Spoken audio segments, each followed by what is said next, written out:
Alors, Ecclésiaste 7. Bonne renommée vaut mieux que l'huile parfumée. Et le jour de la mort que le jour de la naissance. Mieux vaut aller dans une maison de deuil que d'aller dans une maison de festin. Dans celle-là se trouve la fin de tout homme, et le vivant en prend conscience. Mieux vaut le chagrin que le rire. Car malgré un visage triste, le cœur peut être heureux. Le cœur des sages est dans la maison de deuil, et le cœur des insensés dans la maison de joie. Mieux vaut écouter le reproche du sage qu'être homme à écouter la chanson des insensés. Comme les sarments crépitent sous la marmite, ainsi est le rire des insensés. C'est encore là une vanité. L'oppression affole le sage et les cadeaux font perdre le sens. Mieux vaut l'aboutissement d'une affaire que son commencement. Mieux vaut un esprit patient qu'un esprit hautain. Ne te presse pas d'être mécontent dans ton esprit, car le mécontentement repose dans le sein des insensés. Ne dis pas « D'où vient que les jours d'autrefois étaient meilleurs que ceux-ci ?» Car ta question ne proviendrait pas de la sagesse. La sagesse vaut mieux qu'un héritage et même davantage pour ceux qui voient le soleil. Car à l'ombre de la sagesse, on est comme à l'ombre de l'argent. L'avantage de la connaissance, c'est que la sagesse fait vivre ce qui la possède. Regarde l'œuvre de Dieu. Qui pourra redresser ce qu'il a courbé? Au jour du bonheur, jouis du bonheur. Au jour du malheur, réfléchis. Dieu a fait l'un exactement comme l'autre, de telle sorte que l'homme ne découvre rien de son avenir. J'ai vu tout cela pendant ma vaine existence. Il y a tel juste qui périt dans sa justice, et tel méchant qui prolonge son existence dans sa méchanceté. Ne deviens pas juste à l'excès et ne te montre pas trop sage. Pourquoi te ruinerais-tu? Ne sois pas méchant à l'excès et ne deviens pas insensé. Pourquoi mourrais-tu avant ton temps? Il est bon que tu retiennes ceci sans laisser échapper cela. Car celui qui craint Dieu trouve une issue en toute situation. La sagesse rend sage plus fort que 10 gouverneurs qui sont dans une ville. Certes, il n'y a sur la terre point d'homme juste qui fasse le bien et qui ne pêche pas. Ne prends donc pas à cœur toutes les paroles qu'on dit, de peur que tu n'entendes ton serviteur te maudire, car ton cœur reconnaît que tu as toi-même, bien des fois, maudit les autres. J'ai éprouvé tout cela, la sagesse. J'ai dit, j'aurai de la sagesse, mais elle reste loin de moi. Ce qui existe est loin, profond, qui peut l'atteindre? J'en suis venu de tout mon cœur à connaître, à explorer et à chercher la sagesse et la raison, à connaître aussi la méchanceté, l'insanité, la folie et la démence. Or, j'ai trouvé plus amère que la mort, la femme qui est un piège, dont le cœur est un filet et dont les mains sont des liens. Celui qui est agréable à Dieu échappe, mais le pécheur deviendra sa capture.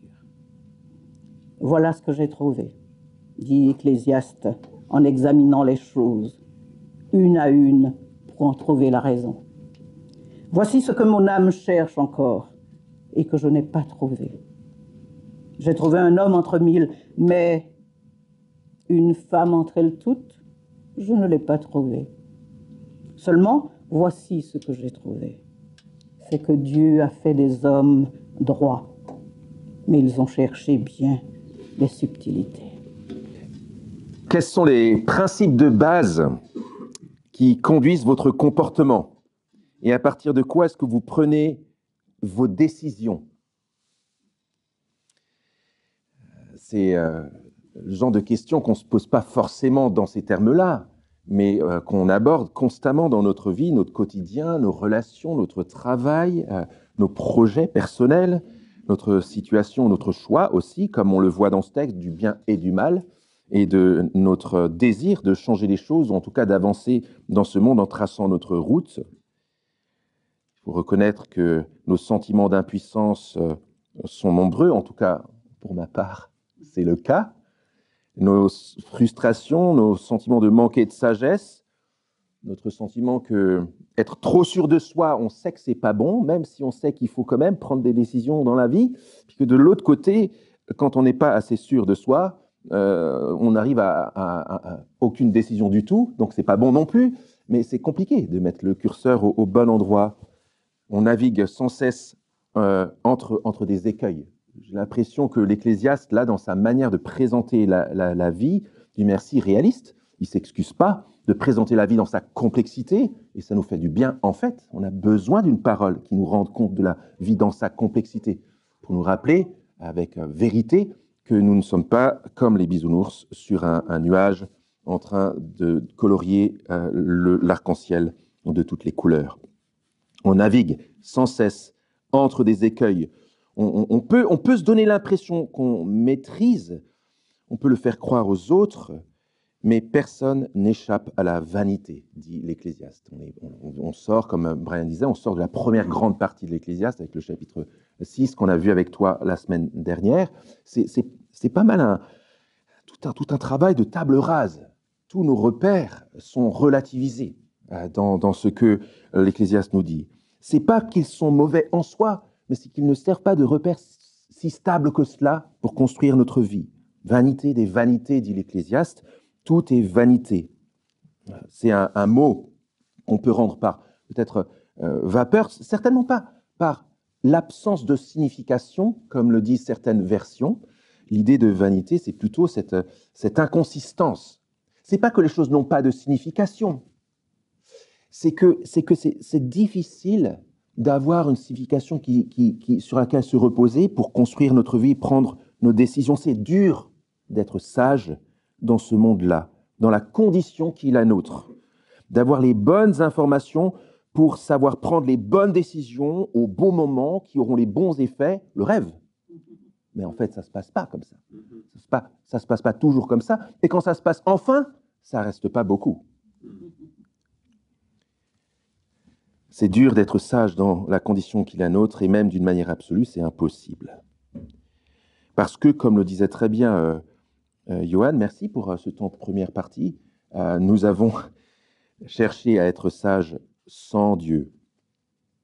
Je le répète, méditons, profitons de cette période dans l'Ecclésiaste pour méditer les 3 premiers chapitres de la Genèse. Je pense qu'on ne peut pas comprendre notre histoire, on ne peut pas comprendre la relation avec Dieu, on ne peut pas comprendre notre relation les uns avec les autres, on ne peut pas comprendre le drame de ce monde, on ne peut pas comprendre ce que Dieu fait dans ce monde pour nous apporter une solution, on ne peut pas comprendre l'espérance chrétienne sans comprendre les 3 premiers chapitres de la Genèse. Et Dieu qui nous a créés, qui nous a fait droit, comme le dit le verset 29 aujourd'hui, qui nous a fait hommes et femmes comme rois de la terre, de la création, pour conduire notre œuvre, pour sa gloire, pour notre joie, pour le bien de la création, dans la dépendance avec lui quant au bien et au mal, décréter, voir, discerner, mais aussi dire ce qui est bien et mal, c'est la prérogative de Dieu, mais tentés par le diable, nous nous sommes révoltés. Nous avons voulu connaître le bien et le mal sans Dieu et contre lui. Nous avons voulu être sages sans Dieu. Et à sa place, 8 milliards de petits dieux qui cherchent la vérité à partir de leur point de vue. On veut être sage, ce n'est pas ça la question. Est-ce qu'on peut être sage? C'est une autre question. Vous savez, une autre perspective, ce que j'appelle de temps en temps le petit banc. Tu montes du haut de ton petit banc pour contempler la réalité, et puis à partir de ta perspective, de ton ressenti, de ce que tu vois, de ton expérience, de ce que tu as compris, tu décrètes des trucs, tu décides des choses.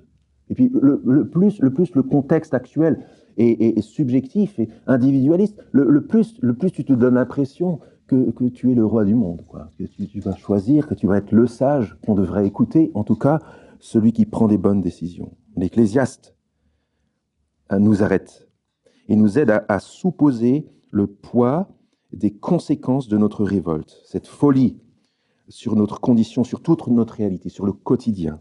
Et c'est pour ça qu'il y a quelque chose de dérangeant dans l'Ecclésiaste, plus que dans d'autres livres de la Bible. En fait, c'est pas un livret de pédagogie pour les petits-enfants, pour des choses qui seraient forcément à reproduire, l'Ecclésiaste. C'est plutôt pédagogie pour les grands, les adultes. Comme si l'Ecclésiaste disait, t'as un peu vécu, t'as un peu travaillé, t'as un peu gagné de l'argent, t'as déjà eu un peu des relations, t'es un adulte. Alors on va réfléchir, sans se voiler la face, sur la réalité. On va être honnête un moment. Et ça va piquer, mais ça va être utile. D'ailleurs, piquer, vous vous rappelez qu'on l'avait dit dans l'introduction générale, si vous regardez la fin au chapitre 12 et au verset 11, l'Ecclésiaste qui conclut, l'auteur qui nous rapporte les paroles de l'Ecclésiaste dit que les paroles, verset 12, verset 11, les paroles des sages sont comme des aiguillons, les auteurs de recueils sont comme des clous plantés. Et c'est le don d'un seul pasteur de Dieu. Donc, tantôt, il nous aiguillonne et ça pique, et c'était un petit peu le contexte des 6 premiers chapitres. Et puis tantôt, il nous donne quand même des clous plantés, on pourrait appeler ça en langage d'escalade, des prises sur le mur de la vie, auxquelles on peut s'accrocher pour pouvoir quand même avoir quelques points d'appui pour avancer. Et ce texte-là, il a un côté clou planté, un côté des bonnes prises auxquelles on peut s'agripper quand même pour avancer. Ça se voit dans la première partie avec le refrain, vous avez remarqué, le mieux vaut, mieux vaut, mieux vaut. C'est autant de prises en se disant, quand même si c'est assez instable tout ça, il y a quand même des trucs qu'on peut savoir pour avancer. Oui, tout est flou, tout est difficile à cerner, à discerner, mais choisis quand même la sagesse. Le quand même, vous comprenez, hein, malgré tout, hein, parce que c'est difficile. Et quand bien même tu serais tenté de dire, en fait, je préfère être fou, être en roue libre, comme certains d'entre nous, ou comme vous l'avez peut-être, comme moi je l'ai fait de temps en temps dans ma vie, comme on le fait beaucoup dans notre société occidentale postmoderne, au lieu d'être fou, et au lieu de croire que tu peux tout maîtriser, quand même, il y a un truc à faire, c'est de choisir quand même la sagesse. Elle te permet de rester lucide, si et seulement si tu crains Dieu, parce que sans lui, c'est sans espoir. Et voilà, définition de la sagesse dans ce texte-là. Elle te permet de rester lucide. C'est les 10 premiers versets qui attirent notre attention sur cet aspect. Elle te permet de rester lucide pour regarder avec courage ta finitude, ce qui te préservera des illusions. Regardez en face notre finitude. Regardez en face la mort, vers où nous allons tous. Vous avez remarqué que l'auteur, là, pour ceux qui connaissent un peu la Bible, est en train de faire un petit peu des proverbes. Ça ressemble aux proverbes. Mais il ne le fait pas de manière à se dire, ça y est, maintenant on peut commencer à balayer toute la réalité en allant vraiment dans les détails de chaque situation avec un proverbe. Là, c'est plutôt, il utilise le style de proverbe avec des mieux vaut, des décisions à voir, mais pour servir sa cause, pour nous aider à voir que dans le monde de vanité, grâce à ce style du proverbe où on peut faire quand même des choix, il est possible de prendre des bonnes directions, tout en sachant qu'on ne sera jamais entièrement sage. Regardez avec courage ta finitude, reste lucide. Vous l'avez vu, en tout cas, il fait en sorte qu'on le voit très bien dans cette partie-là. Le jour de la mort vaut mieux que le jour de la naissance. Mieux vaut aller dans une maison de deuil que d'aller dans une maison de festin. Dans celle-là se trouve la fin de tout homme. Verset 3, mieux vaut le chagrin que le rire, malgré le visage triste, un cœur peut être heureux. Verset 4, le cœur des sages est dans la maison de deuil, et le cœur des insensés dans la maison de joie. C'est pas que l'Ecclésiaste est un rabat-joie. Et on le voit d'ailleurs, le refrain qui revient tout le temps dans l'Ecclésiaste, c'est les refrains justement de la joie. Il est possible d'être joyeux, de bien manger, de bien boire, de bien profiter de la femme de ta jeunesse, on le verra dans le chapitre suivant, il est possible de bien profiter de certaines choses. C'est pas ça son propos. Mais c'est que pour être sage, il ne faut pas laisser notre désir de joie envahir toute la réalité jusqu'à nous faire oublier le drame de l'existence, notre finitude. Il faut regarder la mort en face. Le cœur du sage est dans la maison de deuil. J'étais particulièrement pensif cette semaine parce que nous avons été quelques-uns à aller dans une maison de deuil hier pour méditer sur le départ d'un ami qui est mort là, qui s'est donné la mort, qui ne trouvait pas de sens à sa vie. Et c'était un moment extrêmement difficile. Comme on l'a entendu plusieurs fois dans la cérémonie, c'est un moment dans lequel nous n'avions pas envie d'être. C'était un moment extrêmement douloureux. C'est le moment où en fait personne n'a envie d'être, la maison du deuil. Et pourtant, dans la maison du deuil, on se pose des questions qu'on ne se poserait nulle part ailleurs. Et dans le contexte dans lequel on se trouve, où la mort est un tabou, où on a du mal à gérer la question de notre fin, le fait que ça peut arriver demain, cet après-midi, dans 2 semaines, on a du mal avec cette question de la mort. On préfère se tourner vers la vie, on préfère, comme on le voit ici, aller faire la fête et trinquer au nom du mort, plutôt que d'être à côté de son cercueil. Mais les questions qui nous sont posées, comme qu'est-ce que tu fais du fait que son destin c'est le tien aussi? Qu'est-ce que tu fais du fait que la joie, même si tu essayes de trinquer, même de t'enivrer pour essayer d'oublier, ne va pas suffire à effacer la douleur? Qu'est-ce que tu fais? Quel bilan tu fais? Je pense que c'est l'histoire du verset 1. Quel bilan tu fais de la vie qu'il a menée? Quel bilan tu voudrais qu'on fasse de ta vie quand tu l'auras menée? Ça, c'est le genre de choses que tu ne te poses pas dans la maison de joie où tu trinques, et où tu bois, où tu oublies et où tu danses. C'est juste que le moment, lorsque le deuil survient, il s'agit de faire face à notre finitude à tous, de faire face à notre destin pour prendre la mesure du drame qui est le nôtre, sans fuir et sans se dire « parce que je voudrais être ailleurs, je vais aller ailleurs ». Et finalement, des cérémonies comme celle d'hier, je trouve que c'est un moment fort parce que c'est un moment où on est plusieurs à se dire on s'encourage à faire ça. On n'a pas le courage tout seul, mais on s'encourage à faire face à cette destinée-là, à ce drame-là, à ce sentiment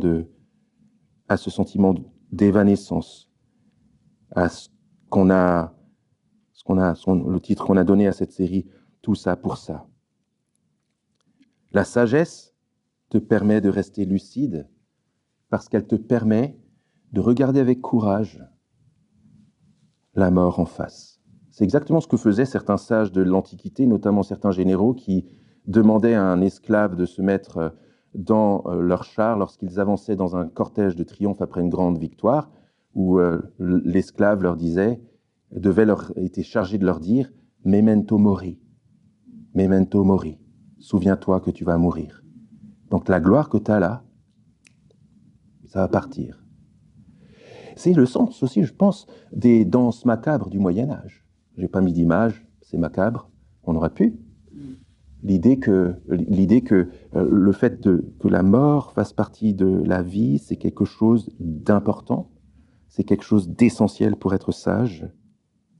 Parce que, et ça c'est la deuxième partie à partir du verset 5, il y a un basculement, c'est cette lucidité-là sur la finitude, sur le destin de l'humanité qui, au lieu de vivre, et quand bien même on voudrait continuer à vivre, on voudrait que nos amis continuent à vivre, on voudrait que la mort ne soit pas la mort est là, ça nous conduit, en faisant face à cette réalité-là, memento mori, souviens-toi que tu vas mourir, ça te préserve des illusions. Verset 5, ça t'aide à écouter le reproche du sage sans te moquer, même s'il ne te caresse pas dans le sens du poil. C'est facile, hein?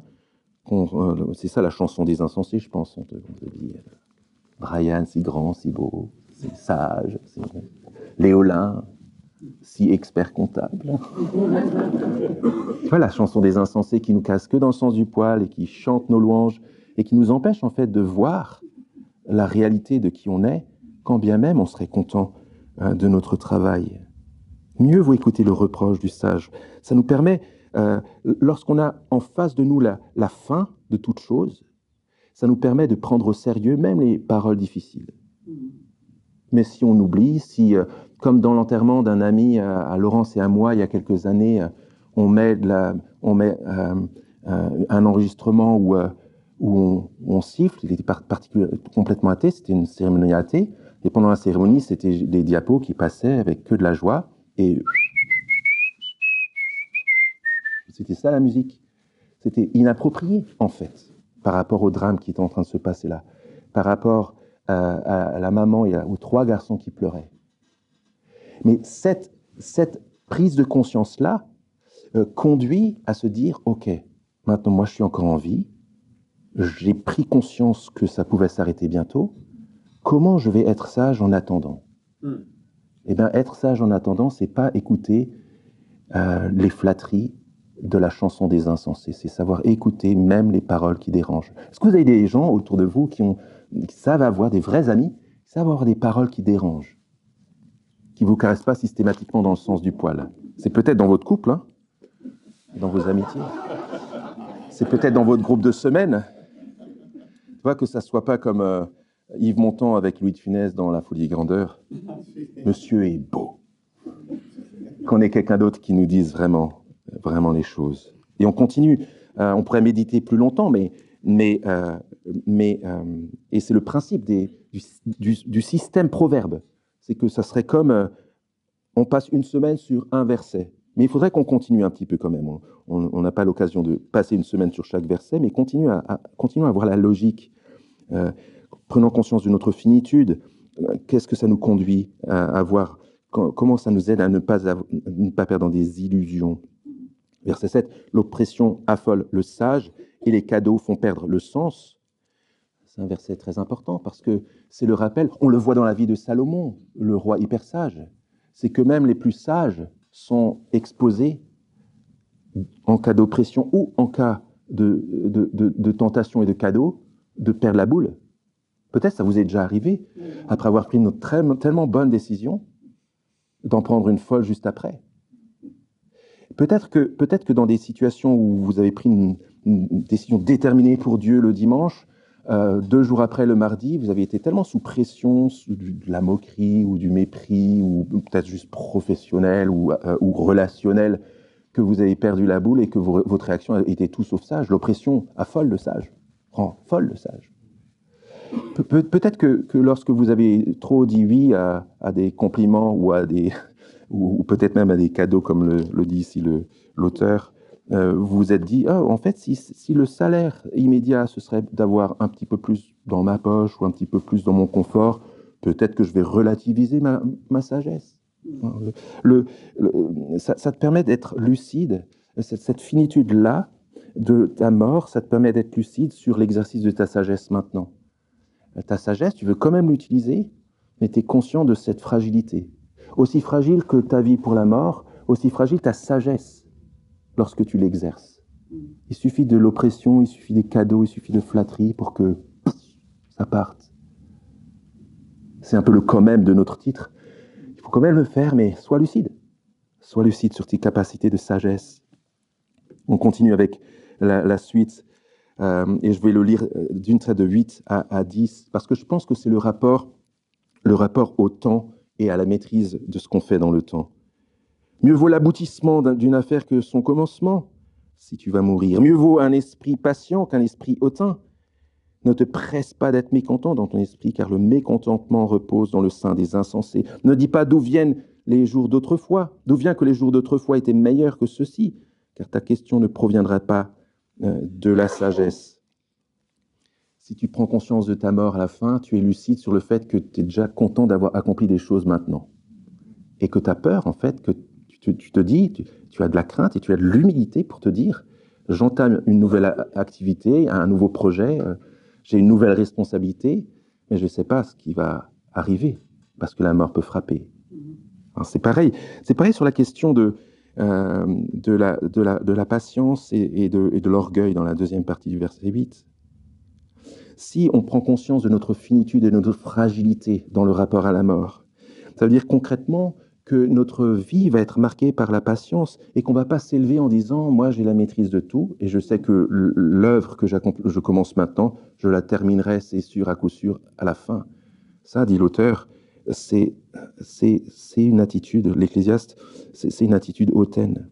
L'esprit patient, l'esprit qui reste, l'esprit qui, sans savoir ce qui arrivera demain, est une force tranquille pour aujourd'hui, qui continue relationnellement à être ce qu'il faut, qui continue à agir pour le bien, qui continue à poser les actes qu'il faut. Le verset 9 sur le mécontentement, c'est lié aussi à ce que nous avons entre nos mains. Si tu sais que tu vas peut-être mourir demain, memento mori, c'est forcément, tu vas là, dès le quotidien, être content déjà de ce que tu as entre tes mains. Sois déjà content de ce que tu as entre tes mains. Et donc ça t'évite à la fois d'être dans une fuite en avant en disant demain, l'an prochain, l'année d'après, j'aurai accompli ça, parce que tu sais que ça peut ne pas être le cas. Mais c'est aussi vrai si t'es pris au piège de la nostalgie. Et plus on grandit, plus on est nostalgique. En regardant l'actualité, en regardant ce qui se passe. De mon temps, c'était pas comme ça. L'école, c'était beaucoup mieux. Il n'y avait pas autant de guerres, etc. Bien sûr que c'est un refuge qu'on peut avoir, parce que si on voit que la mort approche, et si on voit que la mort peut approcher n'importe quand, elle peut frapper n'importe quand, on se dit, mais peut-être qu'il faut déjà bâtir sur le passé, ça sera déjà ça de fait. Donc tu vois, c'est une manière de fuir ce qui peut arriver. Tu te retournes, tu regardes ce qui était derrière, et tu dis, là voilà, je contemple vraiment ce qui était bien. Et c'est une réflexion, c'est une attitude de vieux de faire ça, nous dit le verset 10. Ça ne fait surtout pas ça. C'est pas que certaines périodes sont pires que d'autres, et c'est possible que la période, de certains aspects aujourd'hui, est pire qu'il y a 10 ans, c'est possible. Mais c'est l'affirmation centrale que on n'a pas entre nos mains ce qu'il faut pour changer vraiment notre destin. On n'a pas ce qu'il faut entre nos mains pour changer le présent, pour qu'il redevienne comme une sorte de passé, glorieux. Et d'ailleurs, une petite illustration, je ne sais pas si vous avez déjà idéalisé dans le passé un lieu ou une expérience que vous avez eue dans un lieu donné, dans l'adolescence, et c'est devenu pour vous une sorte de paradis perdu, parce que c'était tellement super, vous dites, ça c'était bien, tellement bien, à ce lieu-là, avec ces personnes-là, et puis au point où vous avez envie d'y revenir pour revivre la même expérience, etc. Et puis vous arrivez dans telle maison de vacances, peut-être avec les mêmes personnes, mais plus vieux, avec les mêmes types d'activités, et pas pareil, en fait. C'est pas pareil. Pardon, ce qui est passé est passé. Et l'idée, c'est qu'on ne va pas pouvoir construire en reproduisant les choses du passé. Et on va le voir dans quelques instants. C'est essentiel, même si c'est la mort qui nous attend tous, de quand même garder les yeux fixés vers ce qui vient. Parce que c'est là-dessus que repose toute l'espérance chrétienne. Donc attention à ne pas être des chrétiens réacs qui disent sur l'actualité, en politique, dans les relations, c'était mieux avant. L'auteur nous dit au verset 10, ta question ne proviendrait pas de la sagesse. Attention, pas de fuite en avant, orgueilleuse, pas de nostalgie déplacée. Alors, donc, comme je disais, c'est quelques éléments qui nous montrent que la sagesse nous permet de rester utile, notamment par rapport à la méditation sur notre fin. C'est pas juste une collection random au petit bonheur la chance de proverbes en disant tiens, je vais essayer dans tous les sens comme ça, voilà, c'est des proverbes qui marchent. Il y a un sens, il y a un principe derrière. C'est pas une série, une collection de proverbes qui s'appuie sur rien. Il s'appuie sur quelque chose de plus grand. Parce qu'objectivement, si on regarde un petit peu ce qu'on vient de méditer là, pourquoi est-ce qu'il faudrait renoncer à faire la fête au moment d'un deuil? Pourquoi refuser des pots de vin? Pourquoi ne pas être dans une fuite en avant? Pourquoi ne pas être le roi de la nostalgie? Eh bien, en raison de ce que l'Ecclésiaste dit après. Il y a un principe plus grand sur lequel se fonde l'exercice de notre sagesse, qui fait que il est possible quand même d'exercer notre sagesse au quotidien. Choisis quand même la sagesse, elle te permet de rester lucide, si et seulement si tu crains Dieu. C'est le propos de l'Ecclésiaste à partir du verset 11. Une des affirmations les plus belles, sinon la plus belle, concernant la sagesse, au milieu de tous ces méandres dont on a parlé, au-dessus de toute cette légèreté insoutenable de l'être. Verset 11, la sagesse vaut mieux qu'un héritage. Je ne sais pas pour ceux qui sont héritiers si ça vous parle. Et même davantage pour ceux qui voient le soleil, car à l'ombre de la sagesse, le soleil ne te tape pas trop fort. À l'ombre de la sagesse, on est comme à l'ombre de l'argent. L'avantage de la connaissance est que la sagesse fait vivre ceux qui la possèdent. Et de l'autre côté de cette partie-là, regardez au verset 19, la sagesse rend sage plus fort que 10 gouverneurs qui sont dans une ville. Et dans cette partie-là, dans cette partie qui nous montre à quel point la sagesse est une grâce incroyable dans ce monde où c'est si dur d'être sage, il y a le surgissement de Dieu lui-même et de comment Dieu agit dans notre sagesse et dans notre réalité pour nous aider à naviguer entre les écueils. Cette sagesse est si précieuse, bien que tu sois fini, bien que tu sois souvent fou, alors cherche-la, garde-la, chéris-la, exerce-la, ne laisse pas tomber, mais pas n'importe comment. D'abord, Dieu lui-même maintient les conditions avec lesquelles tu devrais exercer ta sagesse. Sans transition, l'auteur dit au verset 13, après avoir affirmé la beauté de la sagesse et que le fait qu'il faille la chercher, regarde l'œuvre de Dieu. Qui pourra redresser ce qu'il a courbé? Sous-entendu, c'est pas ta sagesse qui va redresser ce qu'il a courbé. C'est pas ça la sagesse. La sagesse, c'est pas faire que le monde soit OK. C'est pas nous qui faisons ça. Verset 14. Du coup, au jour du bonheur, jouis du bonheur. Au jour du malheur, réfléchis. Dieu a fait l'un exactement comme l'autre, de telle sorte que l'homme ne découvre rien de son avenir. Dieu lui-même maintient les conditions dans lesquelles nous vivons et dans lesquelles nous exerçons la sagesse. Et ça peut être à se taper la tête contre les murs, ça peut être humiliant, ça peut nous énerver, mais précisément c'est Dieu lui-même qui souverainement a mis les circonstances de cette manière pour qu'on utilise bien notre sagesse dans la bonne direction. C'est exactement ce que Paul dit dans Romains au chapitre 8. Dieu a mis ce monde dans la vanité, en attendant la libération de la vanité. Il a mis ce monde dans ce contexte-là, qui a choisi de vivre sans lui, de manière à ce que dans cette situation folle, un jour des hommes et des femmes se mettent à le chercher comme la seule source de sagesse. Non pas en eux-mêmes et pour eux-mêmes, mais sous son regard et pour lui. C'est comme s'il avait maintenu des contraintes dans notre réalité, des choses tordues qu'il garde lui-même tordues. Tu veux essayer de faire un bras de fer avec Dieu, tu peux essayer. Je te dis, ce sera peine perdue. Si lui a tordu quelque chose, tu ne vas pas pouvoir le redresser.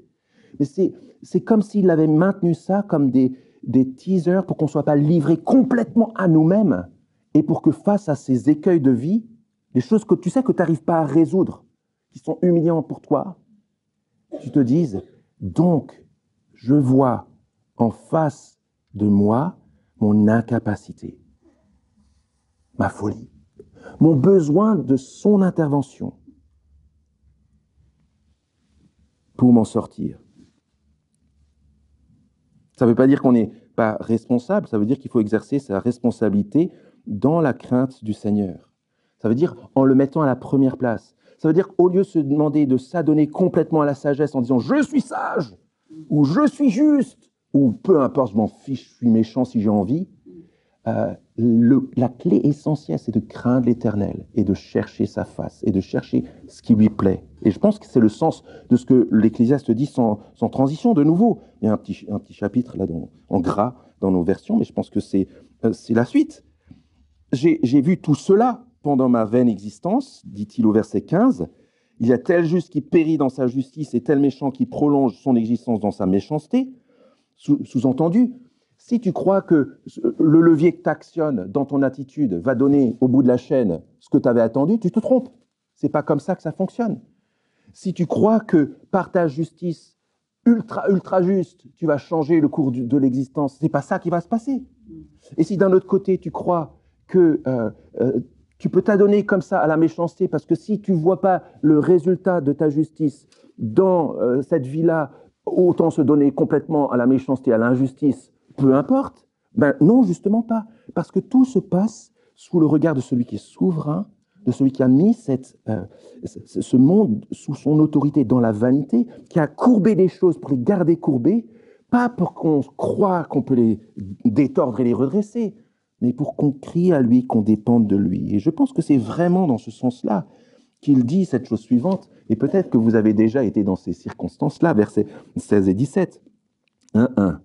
Ne deviens pas juste à l'excès, et ne te montre pas trop sage. Pourquoi te ruinerais-tu?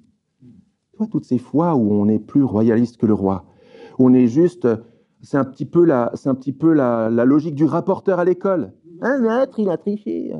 On peut le faire. C'est juste de le faire parce qu'on se dit, c'est pas bien de tricher. Mais au résultat, est-ce que ça, c'est pas être plus royaliste que le roi? Est-ce que c'est pas se rendre plus sage que l'autre? Est-ce que c'est pas s'élever ou croire qu'on est sage et qu'on est juste au point de pouvoir changer notre trajectoire et le destin du monde? Ben, l'auteur dit, en fait, non. C'est pas ta justice qui va changer les choses. Et de l'autre côté, la méchanceté, c'est la même chose. Choquant, hein? Oh! Ne sois pas méchant à l'excès et ne deviens pas insensé. Pourquoi mourrais-tu avant ton temps? C'est pas parce que la sagesse c'est difficile à exprimer, c'est pas parce que demain je peux mourir, memento mori, que aujourd'hui je peux faire n'importe quoi. Au contraire, l'idée de pouvoir voir notre réalité par rapport à notre finitude sous le regard de Dieu nous conduit à relativiser notre capacité à faire le bien tout le temps et aussi notre crainte lorsque nous faisons le mal, même lorsque nous ne l'avons pas voulu. C'est ce que nous avons prié tout à l'heure.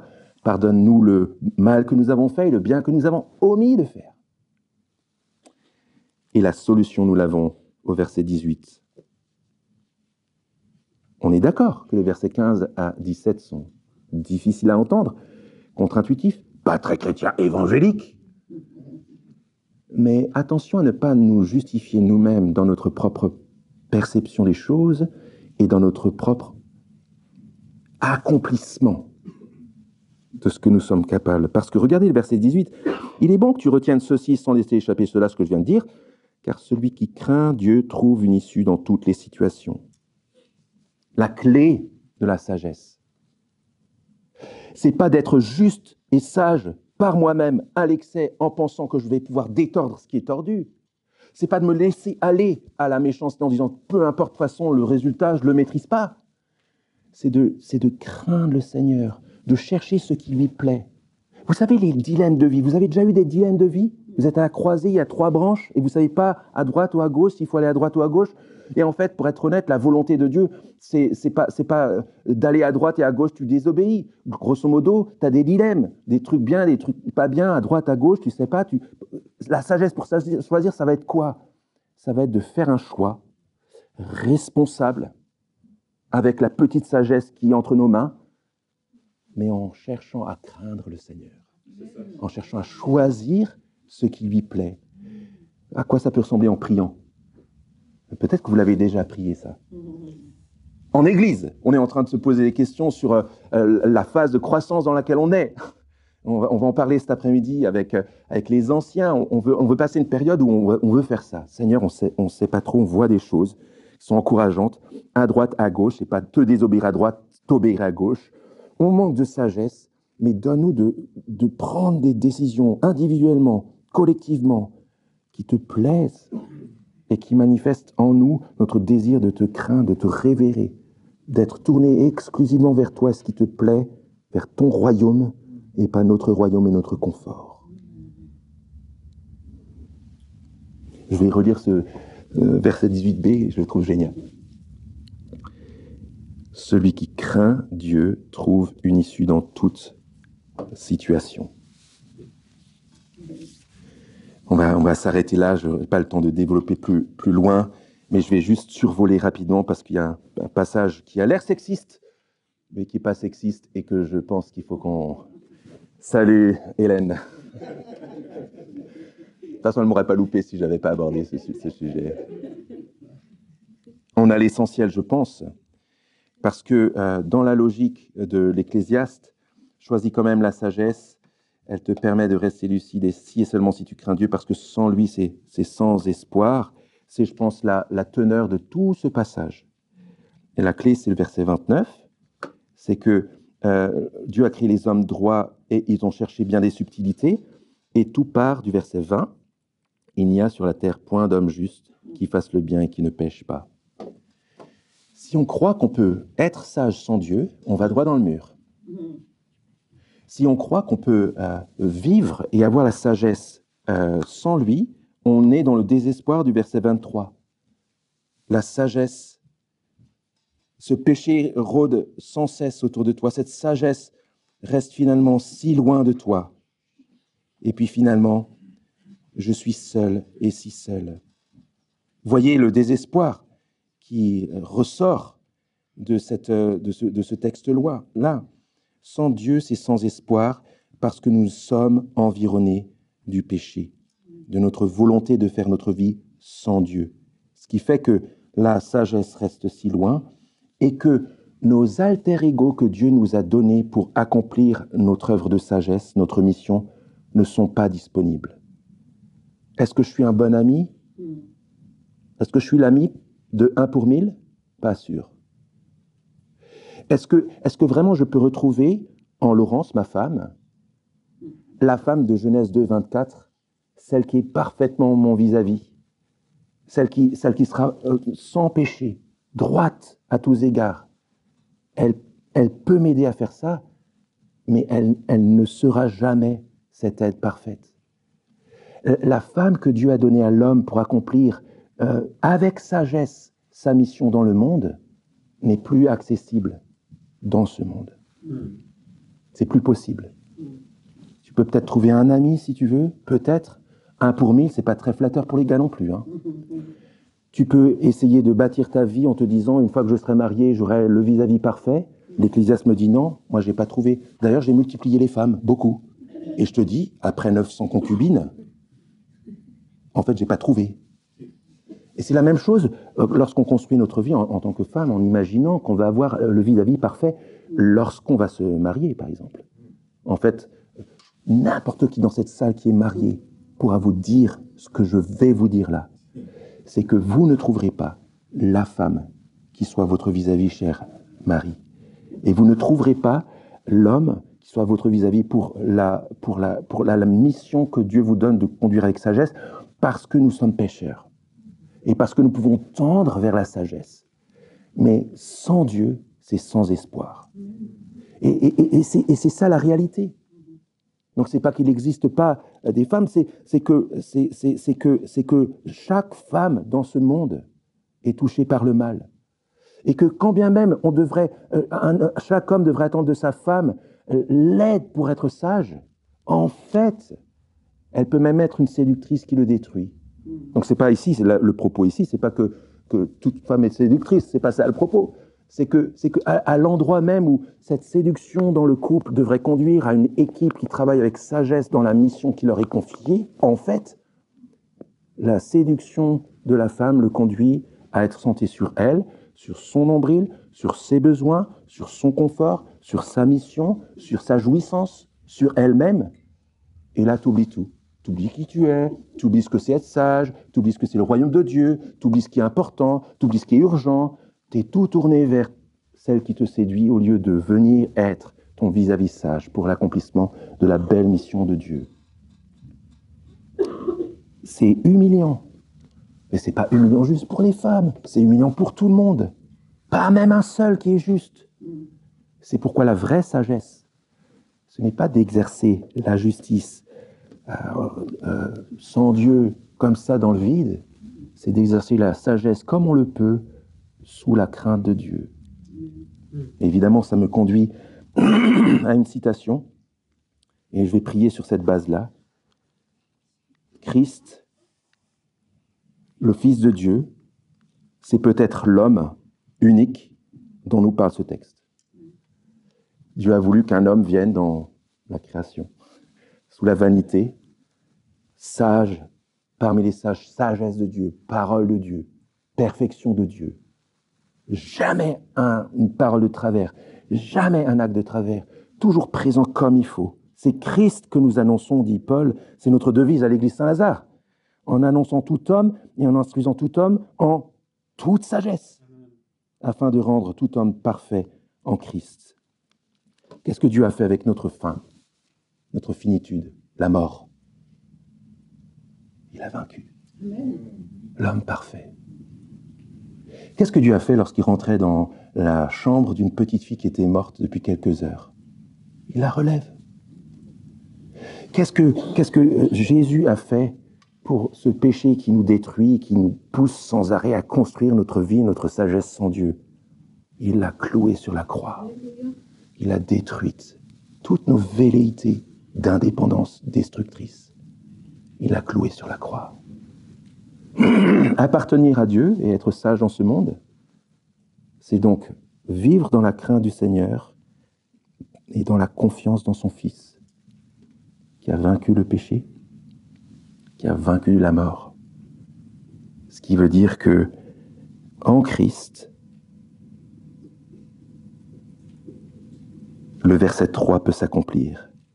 Malgré un visage triste, le cœur peut être heureux. Je vous invite à prier. Notre Dieu, notre Père, nous te remercions pour ce texte et nous te demandons que par l'Esprit, tu nous aides à le méditer chacun pour nous-mêmes. Tu sais exactement là où on a besoin d'être encouragé, là où on a besoin d'être corrigé, repris.